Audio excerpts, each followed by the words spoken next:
एखादा रस्ता फक्त 2 ठिकाणांना नाही तर 2 भविष्यांना जोडू शकतो का?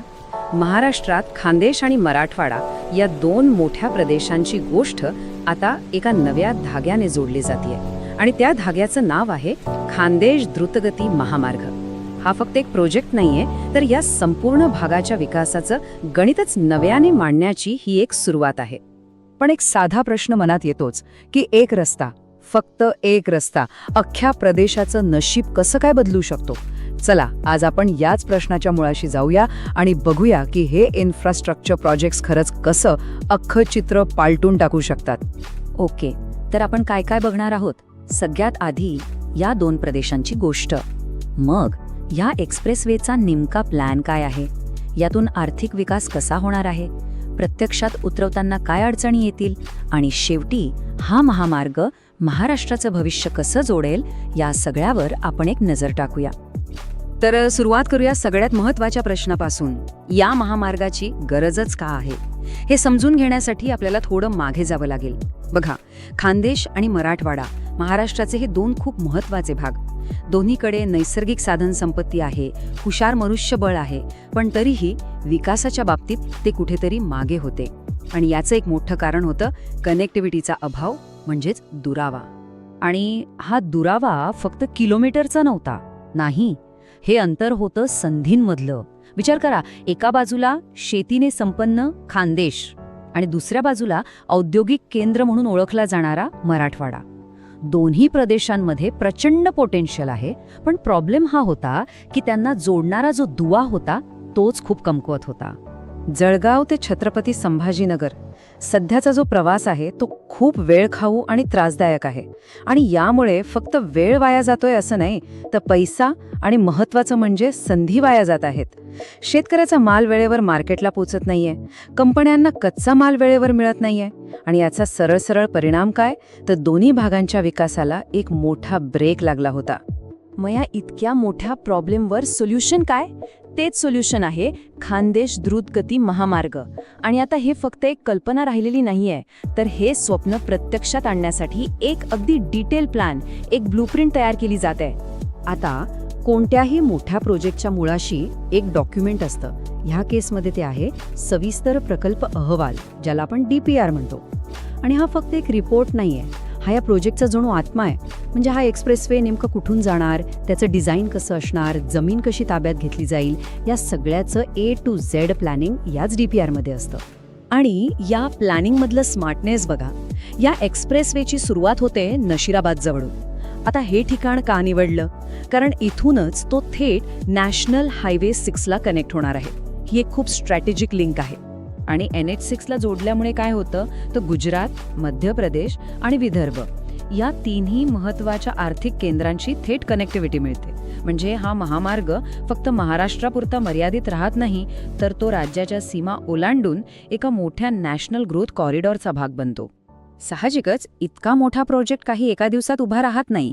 याची एक प्रॉपर प्रोसेस असते. सगळ्यात आधी DPR फायनल होतो, मग पैसे आणि बाकीच्या परवानग्या मिळवाव्या लागतात. त्यानंतर येतो जमीन संपादनाचा सगळ्यात नाजूक आणि महत्त्वाचा टप्पा. आणि हे सगळं पार पडल्यावरच प्रत्यक्ष कामाला सुरुवात होते. पण या सगळ्या धावपळीचा, ह्या सगळ्या प्लॅनिंगचा शेवटचा उद्देश काय आहे? सिंपल, आर्थिक विकास. तर मग आता आपण या प्रोजेक्टच्या सगळ्यात महत्त्वाच्या भागाकडे येऊया. म्हणजे हा एक्सप्रेसवे या भागाच्या अर्थव्यवस्थेसाठी एक इंजिन म्हणून कसं काम करणार आहे. या महामार्गाचा सगळ्यात पहिला आणि लगेच दिसणारा परिणाम काय असेल, तर तो म्हणजे वेळेची बचत. विचार करा, आज जिथे जळगाव ते छत्रपती संभाजीनगर जायला 3 ते 4 तास लागतात, तिथे फक्त 1.5 तास लागतील. म्हणजे अर्ध्याहून कमी वेळ. आणि वाचणारा हा प्रत्येक मिनिट म्हणजे आर्थिक विकासाची एक नवी संधी. हा बदल खरंच एक गेम चेंजर ठरणार आहे. ह्याचाच अर्थ हा फक्त एक रस्ता नाहीये जो प्रवास सोपा करेल. नाही, ह्याच्या मागे एक मोठी विजन आहे. एक अशी इकोसिस्टम तयार करायची आहे जिथे विकास आपोआप वाढेल. आणि ह्याचा सगळ्यात जास्त फायदा कोणाला होणार? तर कृषी क्षेत्राला. खानदेश हा तर महाराष्ट्राचा शेतीचा कणा मानला जातो. तिथल्या शेतकऱ्यांसाठी हा एक्सप्रेसवे एका वरदानापेक्षा कमी नाही. विचार करा, जळगावची जगप्रसिद्ध केळी किंवा कापूस, सोयाबीन, मका ही सगळी पिकं आता कितीतरी पटीने लवकर आणि कमी खर्चात मुंबई, पुणे, नागपूरसारख्या मोठ्या मार्केटमध्ये पोहोचतील. पण गोष्ट फक्त शेतीपुरती थांबत नाही. वाहतूक वेगवान झाली की लॉजिस्टिक्स आणि इंडस्ट्रीला आपोआप बूस्ट मिळतो. शेतमालावर प्रक्रिया करणारे छोटे मोठे उद्योग म्हणजे फूड प्रोसेसिंग युनिट्स उभी राहतील. कनेक्टिव्हिटी सुधारली की पर्यटनालाही चालना मिळेल. म्हणजे बघा, एका गोष्टीतून दुसरी असं करत करत एक संपूर्ण नवी इकॉनॉमिक चेन तयार होईल. ओके, तर प्लॅन खूप चांगला आहे, फायदेही स्पष्ट दिसत आहेत. पण आपल्याला माहिती आहे की कागदावरच्या गोष्टी आणि प्रत्यक्षातली परिस्थिती यात फरक असतो. कोणताही मोठा प्रोजेक्ट उभा करताना आव्हानं तर येतातच. तर मग आता बघूया की या प्रोजेक्टच्या वाटेत नेमकी काय आव्हानं आहेत आणि पुढचा प्रवास कसा असेल. ह्या एक्सप्रेसवेचा फायदा कोणाकोणाला होणार आहे? तर खरं तर सगळ्यांनाच. शेतकऱ्याला त्याच्या मालाचा चांगला भाव मिळेल, उद्योजकांचा लॉजिस्टिक्सचा खर्च कमी होईल, सरकारचं प्रादेशिक विकासाचं स्वप्न पूर्ण होईल आणि आपल्यासारख्या सामान्य माणसांचा प्रवास सुरक्षित आणि फास्ट होईल. ही एक विन विन सिच्युएशन आहे. पण या सगळ्यामध्ये एक मोठा आणि जरा नाजूक टप्पा आहे, तो म्हणजे जमीन संपादनाचा. ही एक खूप कॉम्प्लेक्स प्रोसेस आहे.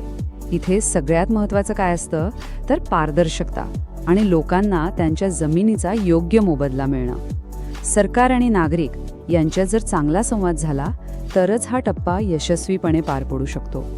तर आपण पुन्हा एकदा आपल्या मूळ प्रश्नावर येऊया. तो प्रश्न आठवतोय? एक रस्ता अख्ख्या प्रदेशाचं भविष्यव्य कसं काय बदलू शकतो? आतापर्यंतच्या या सगळ्या विश्लेषणातून याचं उत्तर अगदी स्पष्ट झालं आहे. जेव्हा एखादा रस्ता अंतर कमी करतो तेव्हा तो फक्त किलोमीटर कमी करत नाही, तो व्यापार वाढवतो. जेव्हा व्यापार वाढतो तेव्हा रोजगाराच्या नव्या संधी निर्माण होतात आणि जेव्हा सगळ्यांना समान संधी मिळायला लागतात तेव्हा त्या प्रदेशाचं चित्रच बदलून जातं. आणि म्हणूनच खानदेश एक्सप्रेसवे हा फक्त जळगाव आणि छत्रपती संभाजीनगरला जोडणारा रस्ता नाहीये. हा महाराष्ट्राच्या 2 अत्यंत महत्त्वाच्या भागांच्या भविष्याला जोडणारा एक पूल आहे. या प्रोजेक्टचं खरं महत्त्व यातच आहे. तर एक गोष्ट नक्की आहे, खानदेश द्रुतगती महामार्ग हा फक्त सिमेंट कॉन्क्रीटचा रस्ता नसेल. ही महाराष्ट्राच्या विकासाच्या पुढच्या चॅप्टरची सुरुवात असेल आणि ज्या दिवशी हा मार्ग सुरू होईल त्या दिवशी त्यावर फक्त गाड्या धावणार नाहीत, तर त्यासोबत संपूर्ण प्रदेशाची प्रगती सुद्धा धावेल.